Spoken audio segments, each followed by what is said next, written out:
Welcome to Saira garden resort and swimming pool.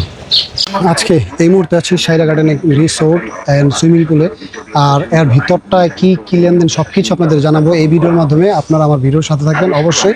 আমাদের নারায়ণগঞ্জের সোনারগাঁর মধ্যে সবচেয়ে best, one of the best swimming pool হচ্ছে এই সাইরা গার্ডেন সুইমিং পুলটা।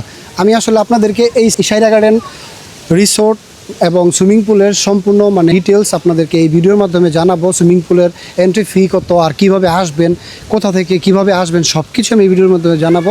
তো আমার এই ইউটিউব চ্যানেলটা সাবস্ক্রাইব করে আমার ভিডিওর সাথে অবশ্যই থাকবেন। আমার পিছনে যে বড় সুপরিসর যে সুইমিং পুলটি দেখতে পাচ্ছেন, এটা হচ্ছে অ্যাডাল্টদের জন্য। ছোটরাও আসতে পারে, তবে অ্যাডাল্ট কারো সাথে নামার জন্য অ্যাডাল্টের সাথে নামতে হবে, নয়তো বা এখানে পানিটা একটু গভীরতা বেশি। আর ছোট বাচ্চাদের জন্য এই ছোট সুইমিং পুলটা আছে। এইখানে ছোট বাচ্চারা অনায়াসে ঝাপাঝাপি, গোসল সব কিছুই করতে পারে। খুব সুন্দর একটা মনোরম পরিবেশ। আর আমার পিছনে আরেকটা জিনিস দেখতে পাচ্ছেন, এই যে এই পিছনে যে ভবনটি দেখতে পাচ্ছেন, এটা হচ্ছে আবাসিক এরিয়া, বা যারা এখানে এসে স্টে করতে চান তাদের জন্য এই রুমগুলো ফ্যাসিলিটিস আছে। এখানে কথা বলে আপনারা এখান থেকে রুম রেন্ট করে নিতে পারবেন। এর বাহিরেও কিন্তু ভিতরেও আছে, তবে আমি যেই রেটটা চাচ্ছি এটা হচ্ছে সম্পূর্ণ সুইমিং পুল এরিয়া। এই হলো মেইন সুইমিং পুল এরিয়াটা। আর এই যে অদূরে যা দেখতে পাচ্ছেন সেটা হচ্ছে জুস বার অথবা মিনি বার বলা হয়। এখানে আপনারা বার বলতে শুধু জুসটাই পাবেন, অন্য কোনো কিছু কিন্তু পাবেন না। জুস, কোল্ড ড্রিঙ্কস এইসব জাতীয়। আর এটা হচ্ছে মিনি সুইমিং পুল, যেটা বাচ্চাদের জন্য খুব সুন্দরভাবে পরিপাটি করে সাজানো। যাই হোক, এই সুইমিং পুলটা থেকে আপনারা কীভাবে আসবেন আর এর রেটটা এর এন্ট্রি ফিটা কত সেটা আপনাদেরকে জানাচ্ছি। এই সাইরা গার্ডেন রিসোর্টের এন্ট্রি নিতে হলে আপনাকে 600 টাকা এন্ট্রি ফি গুনতে হবে। আর এখানে আসার জন্য আপনাকে সবচেয়ে একদম ইজিলি যেই ব্যাপারটা, সেটা হচ্ছে আপনি বাংলাদেশের যে কোনো প্রান্ত থেকে নারায়ণগঞ্জের সোনারগাঁয়ের মদনপুর বাস স্ট্যান্ডে এসে নামবেন। আসলে মদনপুর বাস স্ট্যান্ডটাকে বন্দর বলা হয়। যাই হোক, আপনি মদনপুর বাস স্ট্যান্ড বললে সবাই চিনবে। আর সেই মদনপুর বাস স্ট্যান্ড থেকে অটোরিকশা বা মিশুক রিক্সা যোগে আপনি এখানে চলে আসতে পারেন। মাত্র ভাড়া নেবে 30 থেকে 40 টাকা, অটোরিকশা বা মিশুক রিক্সা ভাড়া। রিসোর্টের ভিতরে এত সুন্দর কটেজ, এত সুন্দর রুম, যা বলা বাহুল্য। নিচে হচ্ছে একটা পুকুরে মাছ ছাড়া, কত সুন্দর করে ঘাট বাঁধানো, নৌকা আছে, ডিঙ্গি নৌকা। তার পাশাপাশি এই রুম রেন্টগুলো সত্যি খুব সুন্দর একটা কম্বিনেশন।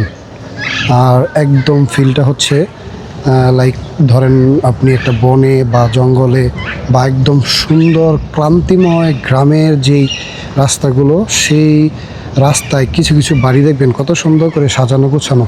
ঠিক তেমন আসলে কি বলবো, না এলে, সামনাসামনি না দেখলে কখনো এটা বোঝা অসম্ভব যে এত সুন্দর একটা রিসোর্ট আমাদের সোনারগাঁয়ের ঠিক মদনপুর পার হয়ে নাজিমুদ্দিন ভুইয়া কলেজের ঠিক পাশে আছে। সেটা আসলে বলা বাহুল্য। এটাই হচ্ছে রেস্টুরেন্ট এরিয়া। আসলে রেস্টুরেন্ট এরিয়াটাও খুবই সুন্দর ছিমছম গুছানো, আর অনেকটাই বড়। এখন ঠিক সন্ধেকালীন তো, যার কারণে মানুষ অ্যাভেলেবেল না, বা মানুষ ভিতরে নেই। তবে আমি আপনাদেরকে কিছুটা দেখাচ্ছি।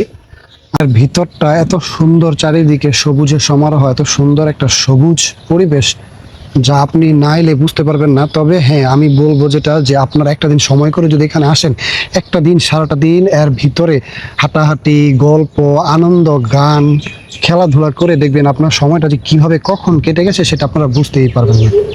আবার এই সাইরা গার্ডেন রিসোর্ট গার্ডেন ক্যাফেটা কিন্তু খুবই সুন্দর, একদম খুবই সুন্দর, ছিমছাম সাজানো গোছানো। এর ভিতরটা একদম ফুলের বাগান, ছোট ছোট বসার জায়গা, সব কিছুই কিন্তু খুবই আন্তরিক। একদম মনে হয় যে রিয়েল গাছ কেটে তারপর বসার জায়গাগুলো করেছে। বসার জায়গা, ওইখানে জুসে বা কোল্ড ড্রিঙ্কসের জন্য আইটেম, আর এইখানে হচ্ছে কফি বা স্ন্যাক্স আইটেম আপনি খেয়ে নিতে পারবেন। ছোট একটা রেস্টুরেন্ট বলা যায়। তো যাই হোক, সব কিছুই ছিমছাম সাজানো গোছানো।